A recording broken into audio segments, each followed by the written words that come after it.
Excellent. So yeah, thank you very much everyone for joining us. My name is Badger. I'm one of the central coordinators for the Save Old Growth campaign. And yeah, thank you again for joining us for this talk with Peter Carter tonight. I want to start with a land acknowledgement. So myself here and the central coordination team, we are based in what we now call Vancouver, but what is in reality the unceded territory of the coastal Salish people. And where we are specifically is on the lands of the Musqueam, Squamish, and Tsleil-Waututh peoples. And this land was unceded, so never surrendered, never signed away, never taken. So really important that we acknowledge that, and more than that, that we take this forward in our actions. So I invite you all, if you like, to put where the lands where you're calling in from in the chat. And then while you're doing that, we're going to do a little chance to kind of build some community. And so you know who the people on the call are today. So we're going to go into breakout rooms of 2 to 3 people. And in this, it's just a chance to check in and say hello to people who are in this space and who are doing this work. So when you're in your breakout rooms, we were 2 to 3 people. We'll give you 5 minutes. So please allow a chance for everyone to talk. And just kind of your name, how you're doing, how's your day been, and what you're hoping to learn from this talk. So again, those breakout rooms aren't going to be recorded. And Starling, who is our tech support person for today, if you have any technical issues or questions, you can send them to him there, and he'll get our breakout rooms set up very shortly. Fast. Thank you so much, everyone. Hope you had a little bit of time to check in with each other. It's really important that we're building community and connection as we're doing this work. So always great to get to meet some people for that. So I'm just going to run through what's going to happen for the rest of the session. So next up, we're going to hear from Dr. Peter Carter talking about climate science and the recent IPCC report. After that, we're going to have another chance to go into breakout rooms and to kind of connect on the science and what the things that Peter's going to tell us, what that actually means to us and why we're here. And then following that, we're going to hear from Zane, who's one of the other central coordinators of the campaign, about what we can do about the situation we're in and what our responsibilities at this time are. So, and then following that, we're just going to have some more practical next steps and chance to go into breakout rooms, which will be facilitated, and everyone can kind of talk about what their next steps are going to be. So, without any further ado, I'd like to introduce Peter Carter, and over to you. Thank you very much. And as I say, it's always a pleasure to be able to talk with Extinction Rebellion group and people, because I got some feedback there. Because you people. Now, what's happening there? I think someone's not muted. Oh, okay. Maybe someone's not muted. So,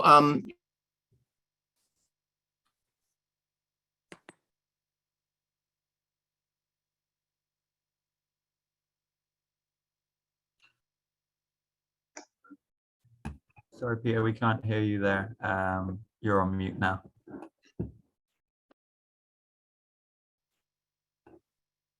okay, sorry about that. No, So I guess you can hear me now. excellent. Oh boy. Okay. So I was just saying it's always a pleasure to be able to talk with Extinction Rebellion people. You are the best people in the world. You started, I recall, in 2018, but really Extinction Rebellion is it's the only group that's still telling the truth boldly and bravely, and getting across really what we have to do. So yeah, okay, so we had the working group 2 IPCC sixth assessment report that was out recently. So what that did with regards to forests in general and old growth or real forests in particular is that it confirmed, very much confirmed the finding of the fifth assessment in 2014. And the fifth assessment in 2014 said that, quote, on every vegetated continent, tree mortality in forests is increasing, and also dieback is increasing due to temperature increase and drought stress. So we really just had a repeat on that in this one this year. More confirmation on the increase in forest fires is a bit new. In particular, forest fires have doubled in the forest fire vulnerable regions. Tree mortality is worse than they thought in 2014. I'm sure you're familiar with the fact that when every single IPCC report we get, we learn with more science, we learn that things are getting worse faster. So we have tree mortality up to 25% in forests generally. And worldwide, we still have areas of increased tree death and forest dieback in all our main forests. And this assessment stressed the drought effect of tree mortality. Now, really, you know, the science of old growth and forests is pretty simple. The scientific reports tend to make it sound a bit more complicated. So if we go back to 2001, the mitigation of the IPCC, it was then essential to stop deforestation. And deforestation means clear cutting, and the world over. So it means in Canada, it means in British Columbia, as well as in Brazil and the Far Eastern forests. So there's just no question about, should be no controversy on maintaining old growth forests. The science has gotten stronger and stronger and stronger on that. And so decades ago, I was involved in the Prince George Forest region in trying to stop clear cutting. So we cannot clear cut anymore, because when we clear cut, we increase our CO2 emissions. Even when we just go into an old growth forest and make roads, etc., we increase CO2 emissions. And the argument that the forest industry or the deforestation industry used to put out, maybe still puts out, is that they say, well, that's okay, because we'll plant forests and they'll grow back and then everything's carbon neutral. Now, of course, you people, I'm sure, know that's absolute nonsense. It's simply nonsense because of the fact that if we replant a forest that we cut down, it takes a minimum of 15 years for that new forest to have any effect on atmospheric CO2 concentration. And so we don't have, as you know, we don't have any 10 years. We don't have any 15 years. We are very, very much behind the ball now. The other simple fact that I want to get across is that the IPCC for the past several years has been telling us that global emissions, that CO2 emissions, have to be put into immediate and rapid decline. A few years ago, that used to be for the 1.5 C limit. It's now for the 2 degrees C limit. And I want to tell you that probably you've come across scientists and reports that are saying, oh, we have a narrow window of opportunity to meet the 1.5 C limit. We have lost that several years ago. The scientists are being very, very remiss in giving the impression that we can still limit to 1.5. The elder statesman of climate science, James Hansen, who's putting out regular monthly reports, in his last 2 reports said that idea was BS.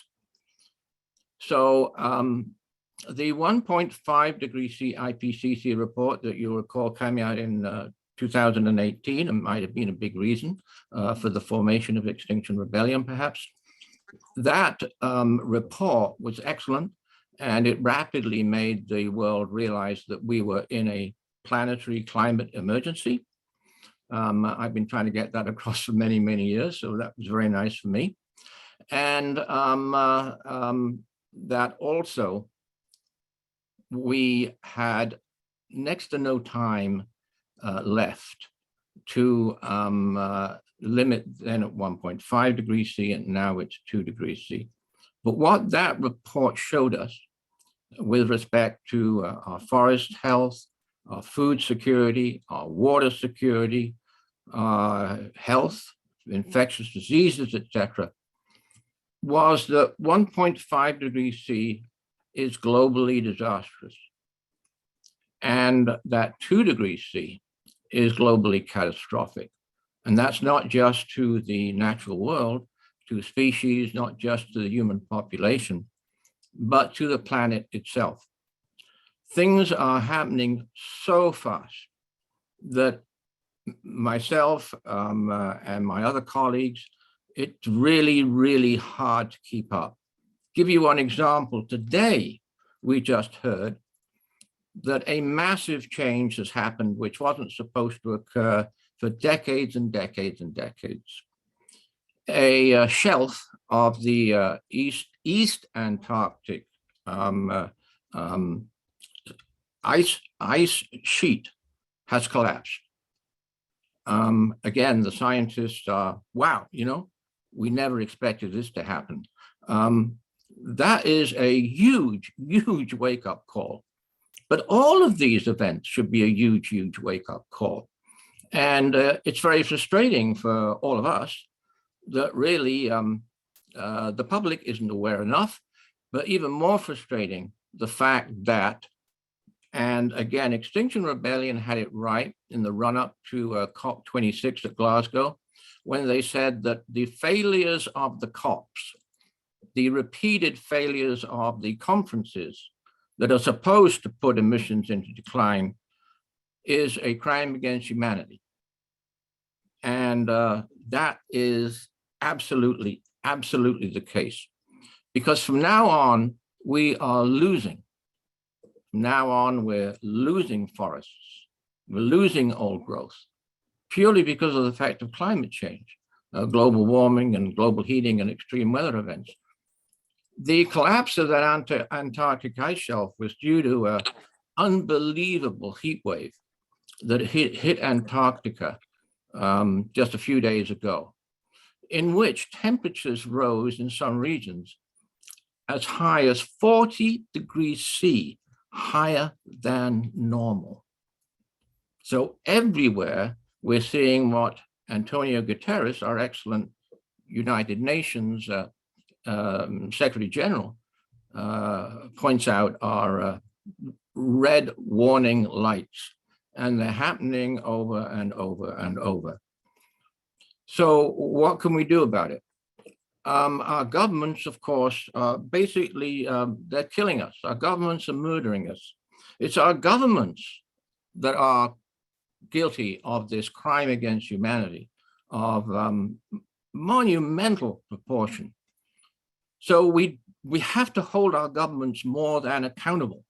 We have to hold our government's feet to the global heating fire.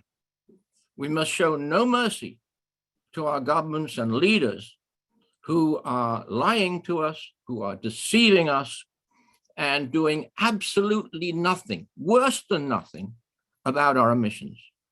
Because they're not only not following the IPCC's strong recommendations, they are working, as you well know, to increase emissions. Now, with respect to our forests, I should mention that this IPCC assessment, as well as bringing a host of bad news for us, news that basically we knew, but is confirmed, they also warned us that the land carbon sink has started to fail. The forests, as you know, have been obliging us in a way of taking up about 30% at least of the CO2 emissions that we emit from burning fossil fuels. That has now started to decrease.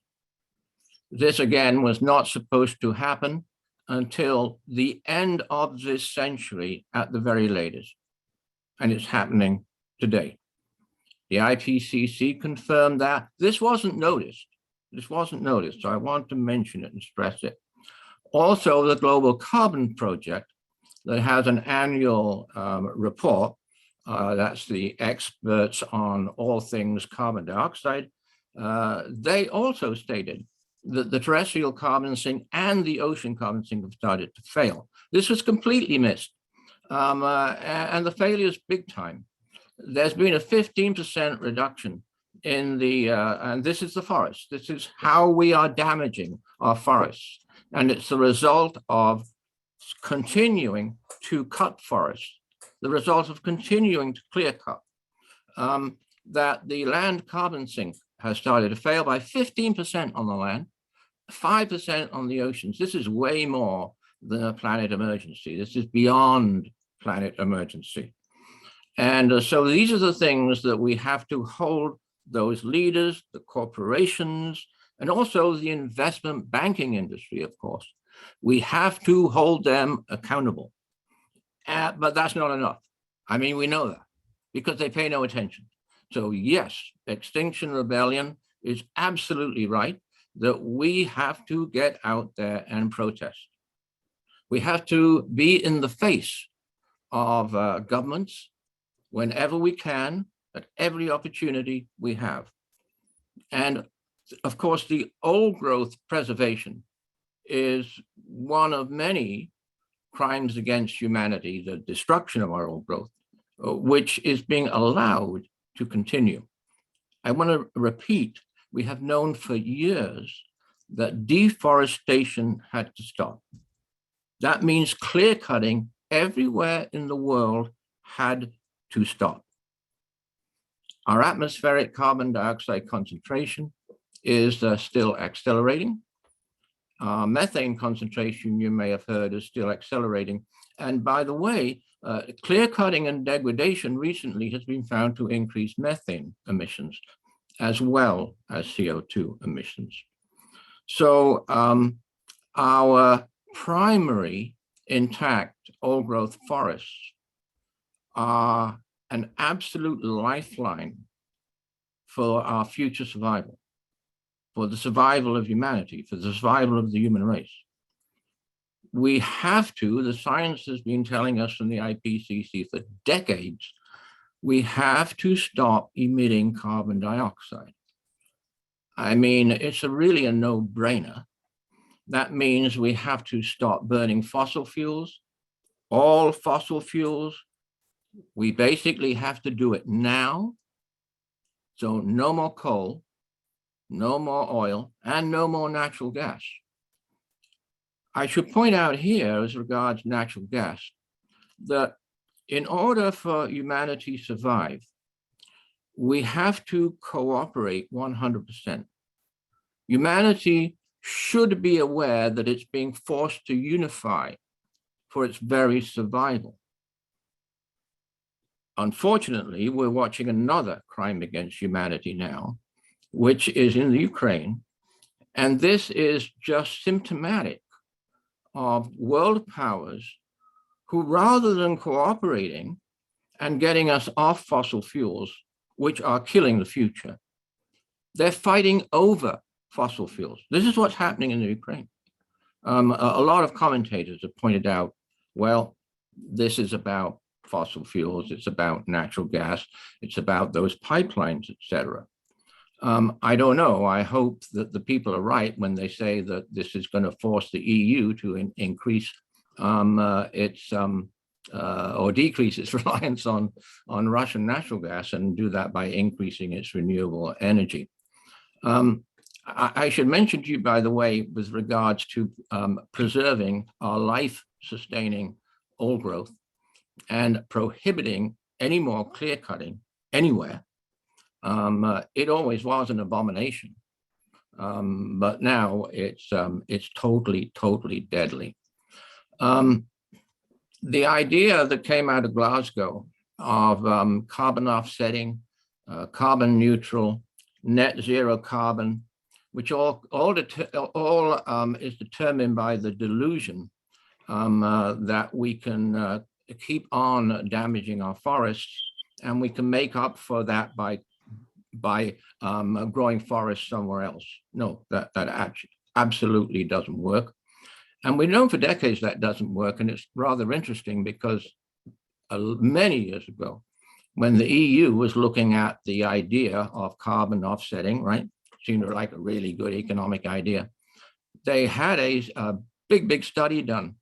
And what they found was that, as I'd indicated earlier, that if you just go into a primary forest and build roads, right, and move a few trees around, that very activity starts to emit CO2. If you cut the forest down, if you clear cut it, there is an immediate, huge pulse of CO2 emitted. So it's not only that we're losing that capacity of the old growth forest to sink carbon, it's much more than that. The final thing I should say is that we hear a lot about, well, people are not too sure about, how much carbon old growth sinks as compared to young growth. But we all agree that it's bad for biodiversity. There's a very important point here, which has long been recognized.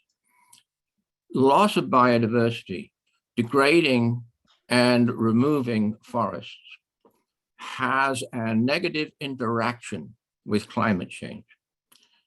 The more we deforest and the more we lose functional ecosystems and biodiversity, the worse climate change becomes. Climate change, of course, is accelerating right now, faster than ever. So we boost that acceleration by losing species and degrading ecosystems. And of course, it works the other way around. The more climate disruption we have, the more extreme weather events we have, the more droughts, the more fires, the more extreme heat, the more damage we do to our ecosystems and forests. And as I said, we now have the science from the IPCC confirming that because we have been doing that, our leaders and corporations have been doing that for so long, we are already suffering now the cost of that. And those costs are going to increase every single year from now on, that governments have not decided cooperatively in a unified way to do what they have to do, which is very easy, right? Stop subsidizing fossil fuels, stop subsidizing deforestation, charge corporations the price of carbon. Every year now that they don't do that, we are losing more. By that, I mean today's children everywhere are losing more. Today's young people everywhere are losing more. So all I can say to conclude is to applaud you for what you are all doing, because you are doing the right thing against our leaders and our corporations who are, words do not describe what they're doing and deceiving us and lying to us, as Extinction Rebellion pointed out when it formed in 2018. So I probably talked enough. I'll give you one final quote, which is a good one.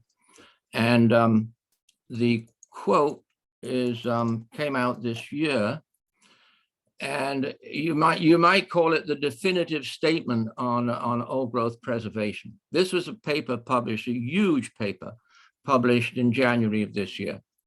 And the title of the paper was Old Growth Forests and Large Trees as Critical Organisms Connecting Ecosystems and Human Health, a review, the biggest review ever.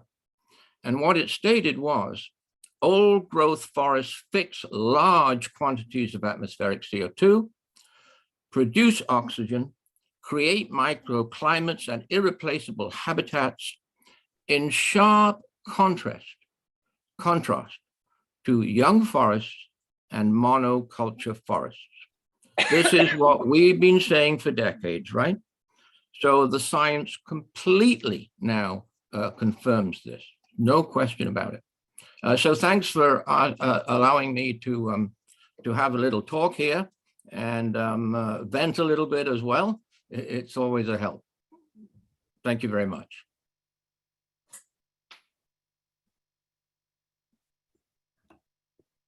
Thank you so much, Peter, for giving us the truth on the situation. And I think it's really important that we agree to kind of face this truth all together here, even though it is uncomfortable. We have some questions which I'll come to shortly. Some of the things I've been reading recently and kind of touch on some of the things that you said in terms of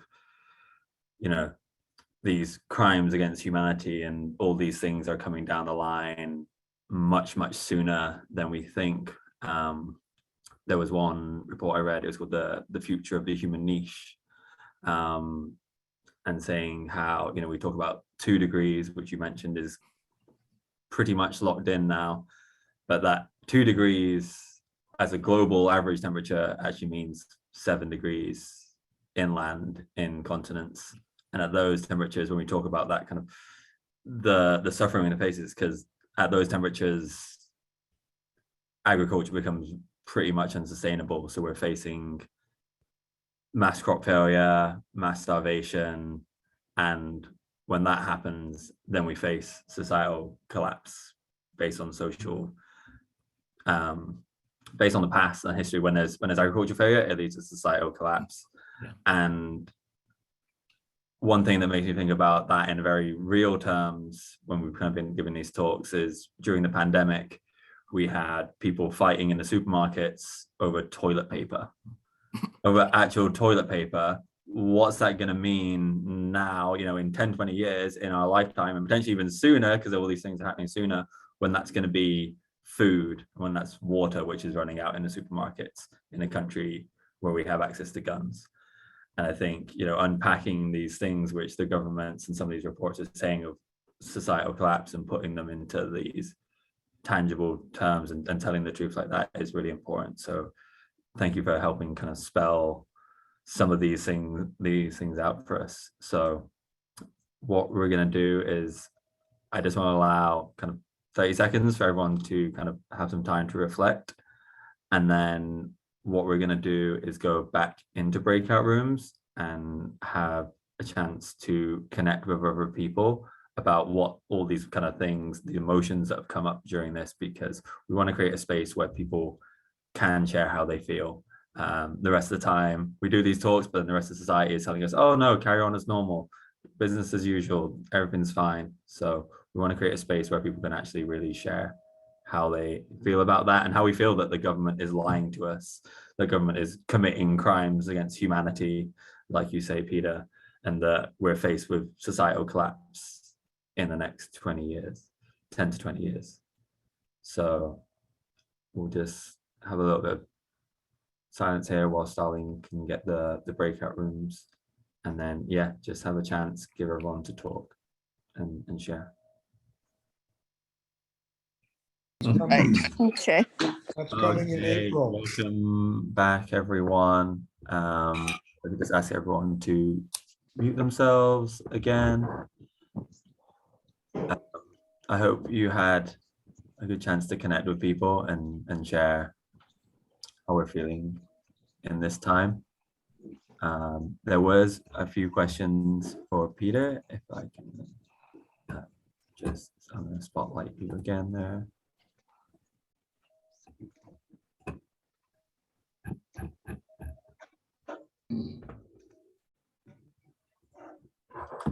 Hi, Peter. There was just a few questions just to provide the the name of that paper, the last one that you mentioned about the old growth forest, just to kind of being much better than new forests.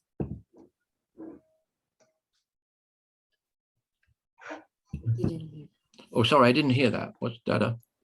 Could you repeat the name of the paper, or put it in the chat of the last one that you mentioned that came out specifically about the old growth forest? 5th of January 2022. If you put old growth forests and large old trees are critical, Google it, it'll come right up. Okay, Old growth forests and large old trees are critical. As critical. are critical. Okay, thank you. Perfect. It's a great paper. It really is good. I just want to say thank you one more time. Is there anything else you want to share with us, Peter, before we move on to the next part? Oh, I can share very quickly that I joined with a Peter from Australia in the breakout room, which reminded me, of course, another terrible tragedy is that the Great Barrier Reef is now undergoing yet another major bleach event. And unfortunately, we're not getting enough publicity on all these events now because of other things going on in the world. Okay, thanks. Thank you very much. Thank you. Amazing. Thank you so much, Peter. So yeah, it's really tough to face the truth on these things, but it's really important that we all kind of don't look away and we face this, and that is the starting point of what we do next. And now I'm gonna pass it over to Zane, who is one of the other central coordinators of the Save Old Growth campaign to end all overgrowth logging in British Columbia, who is going to talk about what we can actually do in this situation and what our responsibilities are at this time. So I'm just gonna spotlight Zane, and yeah, over to you. Yeah, thanks. Before I begin, I'll just mention something about what I did this morning. Was I visited Brent, who some of you may know. He just started his the first day of his hunger strike, and he is now willing to. A few days before, he was telling me that he got 26 days off of work instead of 21. So now he's really excited that he can do the hunger strike for at least 26 days. But his plan is to do it for at least 3 weeks, and then he'll stop drinking water. And when I visited him today, he was talking about writing his will, and he's doing all the preparation. And if that seems extreme to someone, what we need to remember is that that's what we call civil resistance, right? True civil resistance is about doing whatever it non-violently takes in order to win. And our campaign, now I'll just briefly talk about a few different things. I'll talk about what the historical precedent is for what we were doing, what our demand is, and how we're going to actually get it. So our demand, as people would know, is that the government needs to pass legislation to end all old growth logging in the province of BC. And we just had a first iteration where we had 55 arrests over 4 weeks, and now we're going to escalate, and it's going to be 5 times bigger at least. And yeah, so the thing to know is that carbon emissions over the past 30 years have gone up by 50%, right?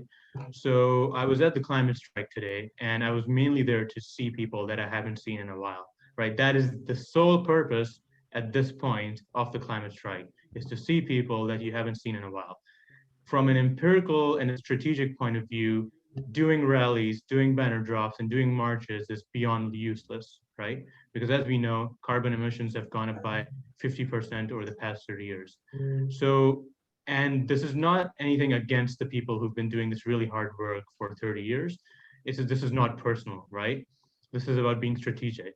And people can work really hard, and they can be working very authentically, and it can be completely useless at the same time. So what we need to know first, before we realize what needs to be done, we need to recognize what hasn't worked, right? So when you're dealing with littering in your neighborhood, you can do a bit of leafleting, and you can have a day where everyone picks up garbage.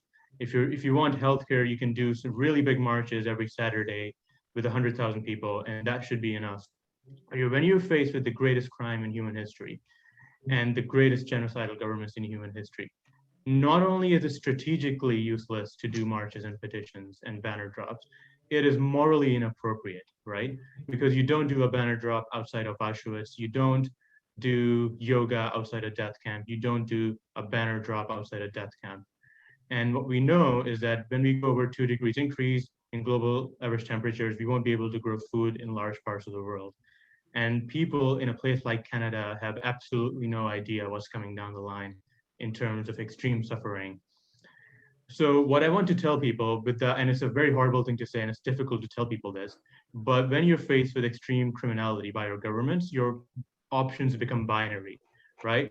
It's not like slavery or the civil rights movement where it's a linear crisis and you have 10 years, 20 years to deal with it.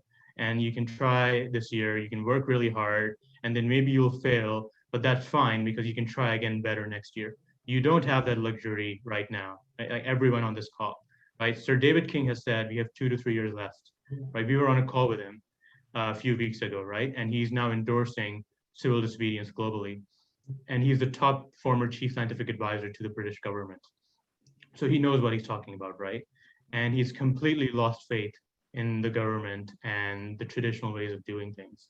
So we need to start by challenging ourselves and challenging activist culture, and which involves it's a whole variety of sins, right?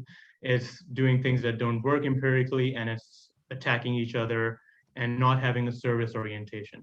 So the first thing we need to know is that we need to have a service orientation if we're going to win, meaning that we're willing to do whatever it non-violently takes to win. I've been arrested 10 times. I've been to prison in Canada, and I'm not a citizen over here, right? So I'm risking deportation actively by being here. And prison isn't easy, but a Canadian prison is one of the better prisons to be in globally, right? In most parts of the world, people rebel more often. In the poor parts of the world, people rebel more often and serve time in much harsher prisons for doing a lot less than what we're doing. And paradoxically, that's what makes them successful.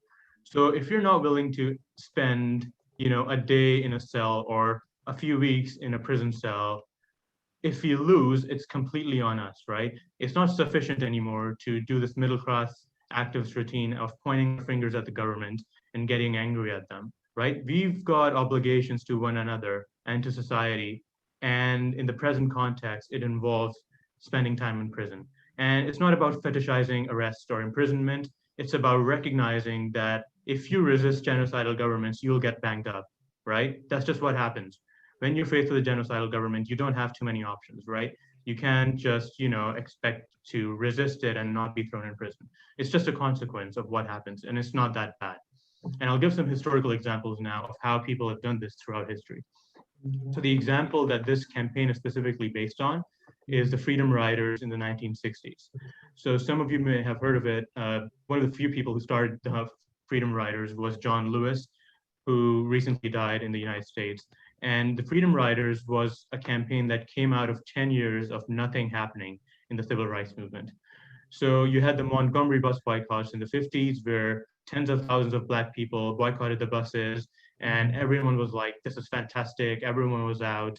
It was really this big upsurge in energy and enthusiasm for equality in as far as legislation goes. And then nothing happened for 10 years, and people started attacking each other. And people were like, does nonviolence work? Does this even work? We should change our structures and all that. It's sounds familiar, and nothing was happening for 10 years. And then 13 people decided that they weren't going to wait another 50 years to get equality. And it started with just 13 people getting on a bus, Black and white people sitting next to each other, and they went down to Alabama. They didn't go to DC or to New York, where they would just be applauded and nothing would happen. Maybe they would get arrested. They went down to Alabama, which was the most racist state in the United States at the time. And their bus was caught. It was set on fire. They were beaten up by the KKK, and they were thrown in prison, right? And at this point, most people would have been like, okay, well, we're not doing that again. But 3 days later, 24 people came down, did the exact same thing, but their bus was caught, it was set on fire, they were beaten up, they were thrown in prison. Again, this is mostly young people. And within 4 months, you had 100 people in prison. And within 5 months, you had 430 people in prison in Alabama doing hard labor, right? And they had no idea when they would be released. They were just locked up. And they all did it with a smile on their face. You can look up the arrest photos of them holding up whatever it's called. And they were all smiling, right? These were young people who were going to spend months in a really nasty prison, and they were doing it with a smile on their face. These were students, Black students and women whose parents had saved for decades for them to be able to go to university. And they threw it all away, not because they didn't care about their education, but because there was something more important, right?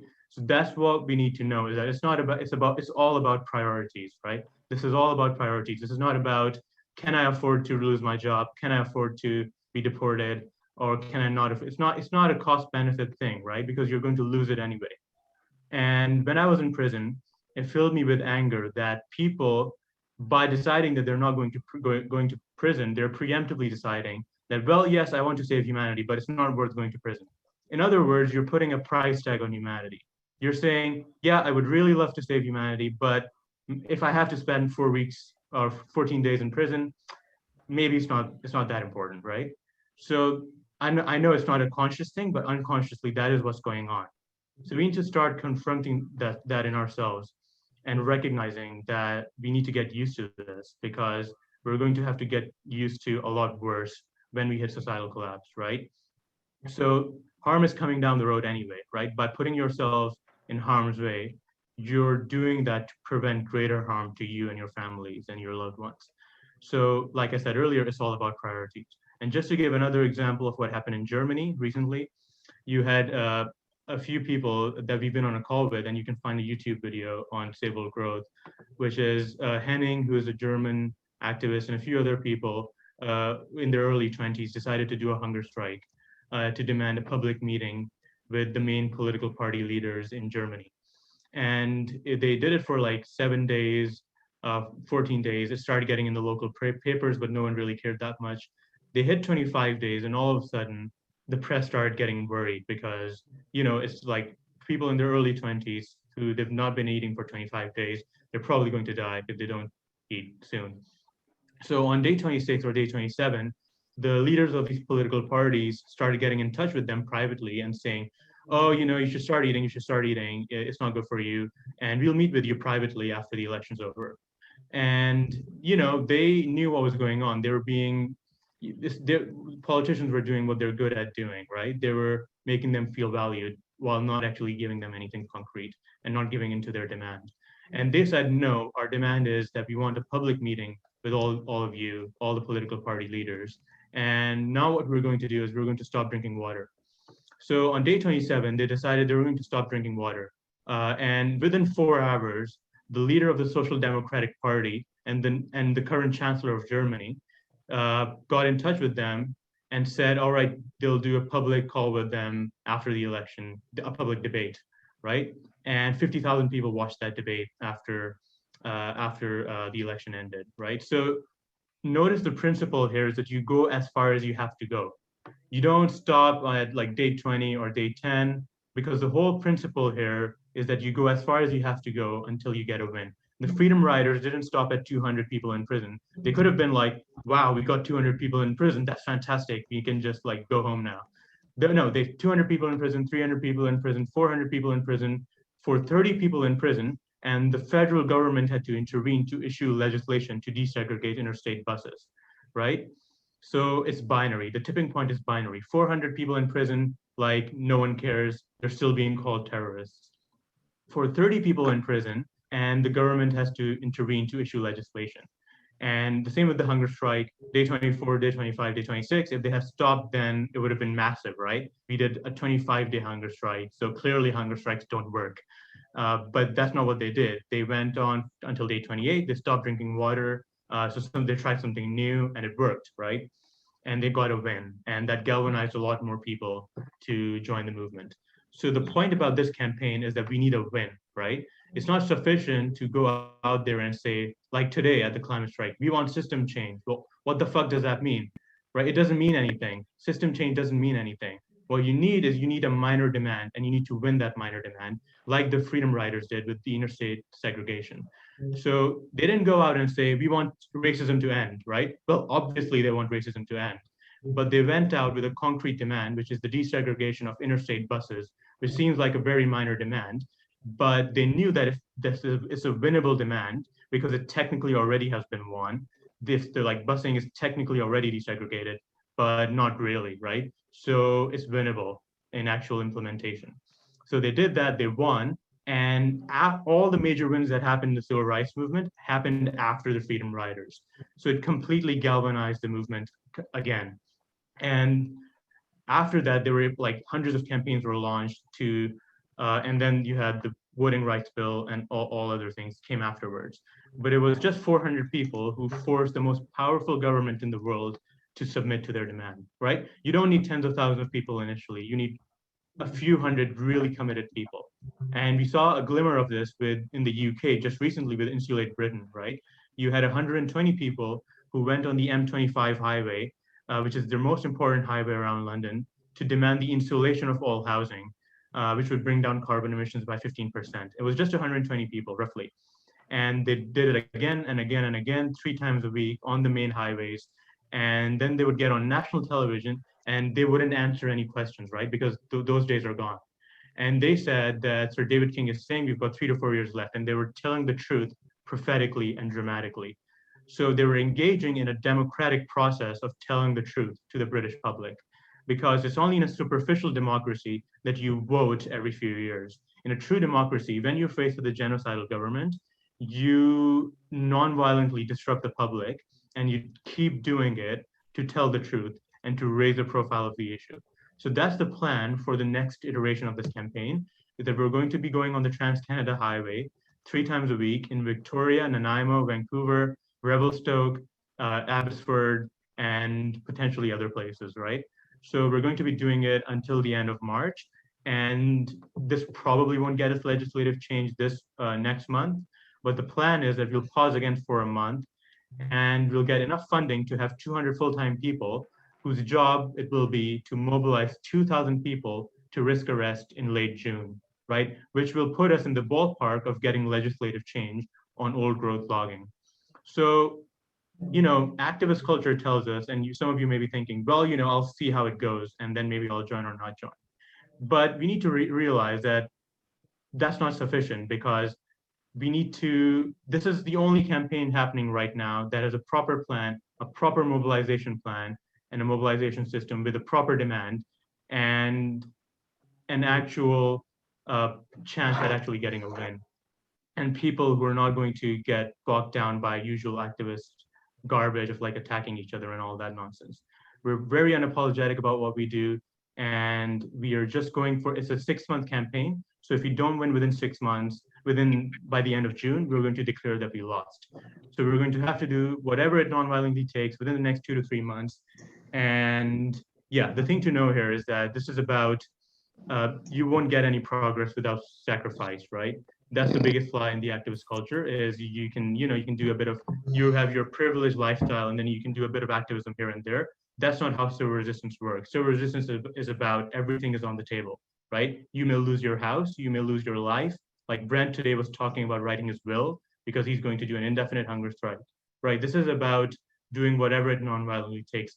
We have to put aside all our preconceived notions of traditional university campaign. And yeah, so we'll talk more about like the details of how this works. But the general sort of psychology is that when members of your cultural group watch you suffer for your beliefs, they're very likely to join you in support in some way.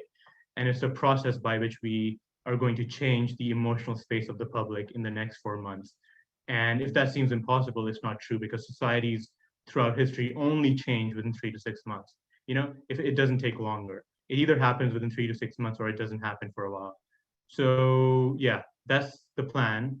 And we're going on the road on the 4th of April. And I think other people are going to talk more about the details of how to get involved. And there's some forms you can fill.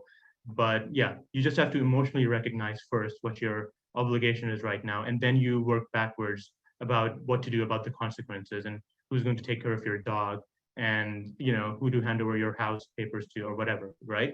You do that later. You don't do that first. You first recognize what your obligation is morally and emotionally. and then you deal with the consequences. You do it backwards instead of the other way around. So yeah, I'll just leave it with that. Thanks.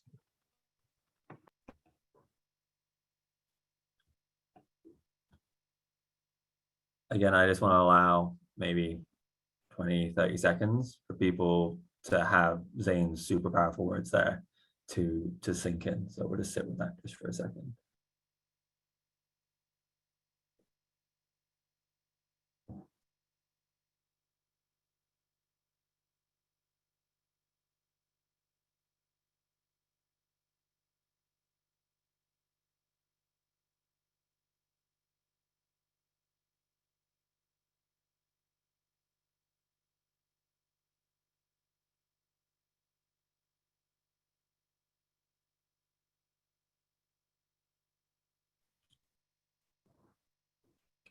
So yeah, as Zane said, we're shortly going to go back into breakout rooms. These are going to be slightly larger breakout rooms. Each one will have a facilitator who's someone who's involved with the campaign, who can answer some more of your questions, and we'll go around and kind of talk about what our next steps are. I just want to kind of touch on some of those things that Zane spoke about. And again, starting from that place of the consequences, like the horrors that we will face in the next 10 to 20 years compared to if we don't act. You know, that thing, the scenario of going into a supermarket and potentially being shot trying to buy bread. That is something that kind of keeps coming back in my mind. And to talk about, you mentioned the Insulate Britain campaign, and you talked about the kind of backfiring effect that people kind of come out and it has a growing effect. Well, during that campaign, 9 of the people who had been going on the road multiple times were sent to prison for 2 to 3 months. And the very next day, in response to that, 300 people went out onto the highway and 180 of them were arrested. And at that point, lots of people was like, it's not even about insulation now. It's like, you just arrested my brother, my sister, my auntie. Now I'm here. 180 of those people got arrested. So now technically the government has to send all of those people to jail for 2 to 3 months. But if 9 people brought out 300 and 108 of them, if 180 people get sent to prison, you can see where this is going to go. You're going to have 1,000 plus people. And we have some information from a source high up inside the UK government. And they said if you have 3,000 arrests within the space of 2 to 3 weeks, that level of disruption and thing, the government is going to give into your demand and pass legislation. If we're to scale that to the population of the UK is about double that of Canada, 1,500, 2,000 arrests. We don't know, again, like the Freedom Riders, we don't know what that figure is, but that's the ballpark. And actually, if we're to scale this to British Columbia, because this campaign is a provincial demand, that's actually only looking at like 400 to 600 arrests. Jane, you've asked why that didn't happen. What time are we going to the SWAT tomorrow, honey? Leaving very loud. Remain on mute, please. Thank you. Jane, you've asked why this hasn't worked at Fairy Creek, and it's because it was spread out over a long period of time. And unfortunately, it was, and I've been to Fairy Creek, as lots of the people I'm sure on this call have, but unfortunately, it was away in the forest, and that's where the government would like to keep the fight. And lots of people can still kind of walk on about, oh, I support that, and not be faced with that decision. It's very hard to face that decision when you're being disrupted in everyday life. And then just to kind of go on kind of the scale of this campaign, and one thing we've started to do in terms of to get to that ballpark figure of where we're going to win, we're not just doing one-off protests here. What we're doing is building a community and culture of civil resistance where everyone feels supported to take the necessary action. And in terms of the scale that Zane mentioned, this campaign is run slightly different to rather than big rallies and marches where everyone comes to one point. It runs with small, well-trained and well-organized block teams. So you're going to be in a group with 5 to 10 people. Everyone will know what their role is. Everyone will know their responsibilities. We've been trained. And these are going to be people that you've been to some talks and trainings with and that you trust.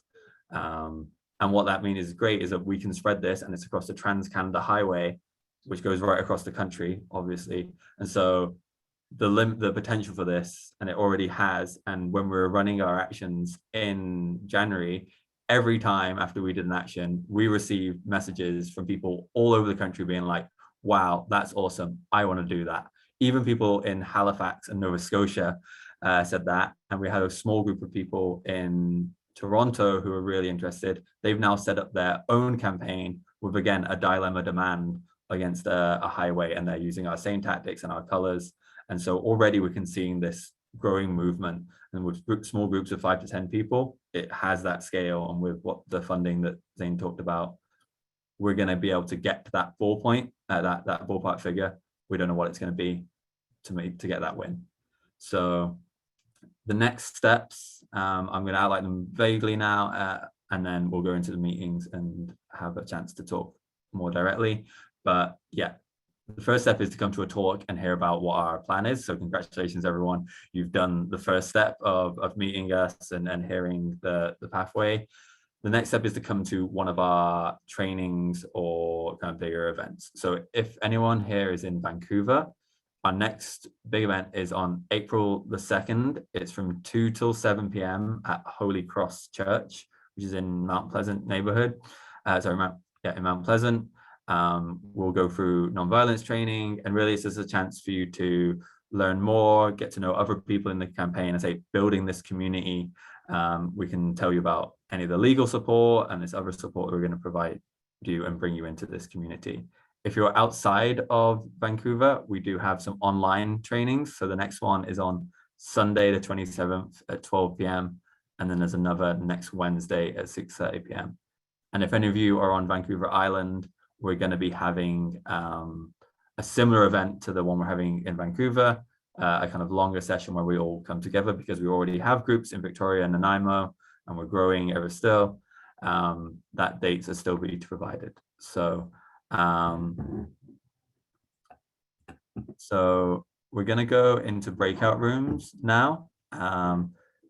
And yeah, your facilitator in each of those breakout rooms will kind of go over it in a bit more detail, that information which I've shared, and then there's a chance for you to kind of share how you're feeling with all this information and the kind of what, as Zane said, your responsibilities at this time. What are your next steps going to be? And they can provide you the information and those pathways. So if Starling, you're able to send those breakout rooms. Yeah, sorry if everyone didn't get the chance to share. A few of us coordinators and facilitators will hang around at the end of the call. So if anyone has any kind of questions or wants to connect, then we'll do that. I want to be conscious of people's time here. So again, the most important thing is if everyone gets that form that was shared in the chat. Thank you for sharing that again. There's and yeah, that has options to for those online and that in-person training. And the other thing I wanted to say is that this campaign, with our very specific demand and overflowing here in BC, is part of a wider international group of campaigns launching all around the world. So there's 10 countries: Australia, Germany, the US, France, Switzerland, the Just Stop Oil campaign in UK, who are all going to be doing high-level civil resistance actions at the end of this month and the start into April. That's hunger strikes, that's disrupting highways. And yeah, we're all learning from each other and using these best practices. We have Adam McKay, the director of Don't Look Up, has said he's going to enter into real life civil resistance and get arrested. We've got broadcasters from like NPR helping us with our media strategy. There is so much energy. These different groups are potentially supported by Extinction Rebellion in varying capacities in each of those countries, but each country's campaign is again based on having this very specific kind of dilemma demand of something that really minor that people already want. Here 85% of British Columbians already want action on protecting old growth forests, and generally something that the government has already said they're going to do. So and I just wanted to kind of say about that, and then just give you some little bit of inspiration from our actions here in the in January. So as we say, we started this campaign then. That was our first iteration. We've been mobilizing and we're about to start our second iteration on the 4th of April. I'm going to share my screen now. Hopefully this will work. But on the very last day of our first iteration, we blocked the Ironworkers Bridge in Vancouver. And I like to show this not because we got amazing drone footage of it, but just when people think they're powerless, this is what we did with 3 people. 3 people were arrested on that day, and there's a few of our support members. If this is what we can do with 3 people, and this was backed up all the way into North Vancouver for hours, if this is what we can do with 3 people, what can we do with 200? What can we do with thousands? And this all across the Trans-Canada Highway and across the province. So I just wanted to share that with everyone.